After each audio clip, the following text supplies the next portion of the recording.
What is up, everybody? Welcome back to the channel, and let me just go ahead and give you a disclaimer. I've actually taken some time and really dug in and read a lot of the emails and the instant messages and stuff that I've gotten, mainly looking for the questions that you have about the car, the build, and all the little stuff you see on the channel. So that's the reason for this video. I've got another one coming, but I had to do this one, so let's just dive in and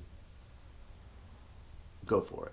Okay, guys, so let's kind of just cut to the chase. Basically what I did is I came up with the top 5 reasons you should not coyote swap your Fox body or do an engine swap or anything along those lines. It does not necessarily pertain just to a Fox body. It can be basically anything. But sometimes you got to get a little bit real, because I get a lot of people that I know are not prepared on many different levels for doing a project of this magnitude, but they see like me do it and they see other channels do it, and they want to dive in and do that. And while I do encourage everybody to build whatever you want and make it awesome, make it your own, all that, I guess I'm gonna have to throw a little water on the fire and put some reality with it.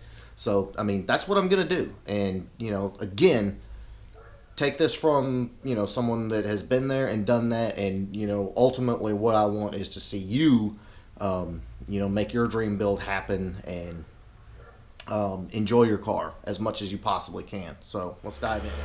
So guys, if basically number 5 is if you are on a budget, I do not recommend you taking on a project of this magnitude. Not just the Coyote. The Coyote alone is going to run you, in parts alone, anywhere from $16,000 to $20,000, depending on how you build the car. So I'm just going to go ahead and tell you on the front end, this is not a budget build. So, when you're talking about doing a swap of this magnitude, and then you look at my build, not only did we do this, but we also did the bay, which added a lot of time and a lot of expense. We did the 5-lug 4-wheel disc brake conversion, built rear end, built transmission to hold the Coyote. I mean, and if you've been following the channel for any length of time, you've seen that. You've seen all the struggles and all the the back and forth I've gone about how far do I go. I can't really afford to do this, but I'm kind of already here. I would definitely say I do not recommend doing this all at one time. Unless you're ready for it to be down a very long time while you get funds together and stuff like that. Again, this is if you're a budget guy like I am, I wouldn't. I wouldn't. I would maybe do the Coyote swap first, and then enjoy it for a little while, recoup some funds, go back and do your 5-lug, and then maybe go back and do your bay, whatever. But the reason I say that, and trust me when I say I see this every day, is people get tired of their builds. They get frustrated with their budget, and they end up quitting and selling off the car, and then you have nothing. And I don't want you to do that. So that's number 5. Okay, number 4 reason I would not go and do a swap like mine, like I did on my car, is if you are not massively mechanically inclined and or have access to a lot of tools, a lot of shop equipment, lifts, stuff like that. You don't have to have a lift. You don't have to have one, but it helps. You're going to run into a lot of frustration, I promise you. And again, because you're going to have the entire front suspension, the whole front end out of the car, because you have to swap the K-member to put this engine in your car unless you're doing like a 96 and up. So again, you don't have to have a lift, but it helps. There are some specialty tools you're going to have, like the balancer bolt on the Coyote, or the puller to pull the balancer off to swap the timing covers. There are some special tools. There are a lot of little things that you're going to run into as you're going along in this swap that will lead you to be frustrated, to want to quit, to want to give up, to roll it off back in the corner and forget about it for a couple of years. And again, I don't want you to do that. Okay, guys, and so the number 3 reason that I would not do a swap like this is if you have a somewhat rare car, if you have a somewhat stock car, like a survivor car, a car that is very easily put back stock, that's in really good shape, that's low miles, stuff like that. A lot of people have 93 Cobras, Celine, and I love them all. Most of them guys are my friends, and they're awesome. Your cars rock.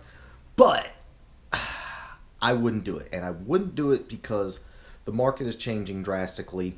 The stock Fox bodies are getting extremely, extremely hard to find, and the prices are going through the roof. What I would do, me personally, in an instance, if I had one of those cars, I would put that car away, and I would go find a 4-cylinder car, maybe something that's rough or roller, something like that, and I would swap that car. That way, you keep keep your history, keep your heritage intact with the stock car, and give a car that might end up at the crusher a brand new life with a coyote swap. That's what I would do. Just my personal opinion. If you don't like it, no, I'm just kidding. But that is what I would do, and that's another instance where I would not do this swap.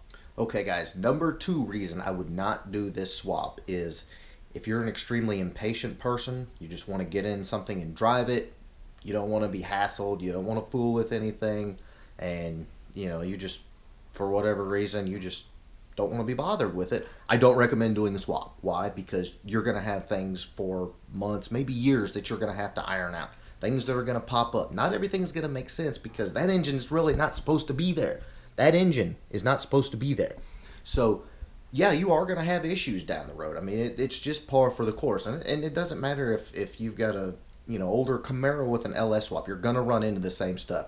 So if you don't ever want any issues, you just want something that's go, fired up and go, that you don't ever have to worry about it, then I probably would not do that. Now, once those bugs are worked out, this is going to be probably the most reliable, fastest car I've ever built. But again, if you don't want to be hassled, don't do this swap, because I'll probably be still chasing bugs down for the next year trying to get everything worked out with this car.